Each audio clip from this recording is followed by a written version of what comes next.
সমুদ্র সৈকতে সাইডে আপনারা যদি লক্ষ্য করেন দেখেন অনেক মানুষ, চোখ যতদূর যাবে আপনি শুধু সমুদ্রই দেখতে পাবেন এবং সমুদ্রের যে একটি গর্জন, এখানে না আসলে কিন্তু এই দৃশ্যটি আপনি দেখতে পাবেন না। এখানে আসার পরে আপনার এক কথা যদি বলি আপনার ক্লান্তিটা দূর হয়ে যাবে। এবং আমি যদি এই পেছনে এই সাইডটা যদি আপনাদেরকে দেখাই, এই সাইডটা সূর্য এত কাছ থেকে দেখা যাচ্ছে, এক কথায় অসাধারণ। এখানে অনেক মানুষ এখানে প্রিয়জনকে নিয়ে ঘুরতে এসেছে, কেউ বা বয়োজ্যেষ্ঠকে নিয়ে এসেছে, বাচ্চা কাচ্চা সহ সবাই এখানে এসে মুক্ত আকাশের নিচে মুক্ত বাতাসে প্রাণ ভরে নিঃশ্বাস নিয়ে যাচ্ছে। এবং এখানকার যে চিত্রটা এক কথা যদি বলি অসাধারণ এবং অতুলনীয়।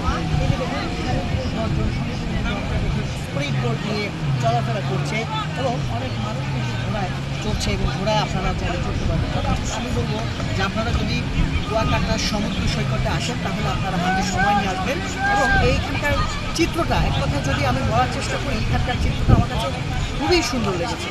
ভিডিওটি যদি ভালো লেগে থাকে অন্যকে দেখার সুযোগ করে দেবেন।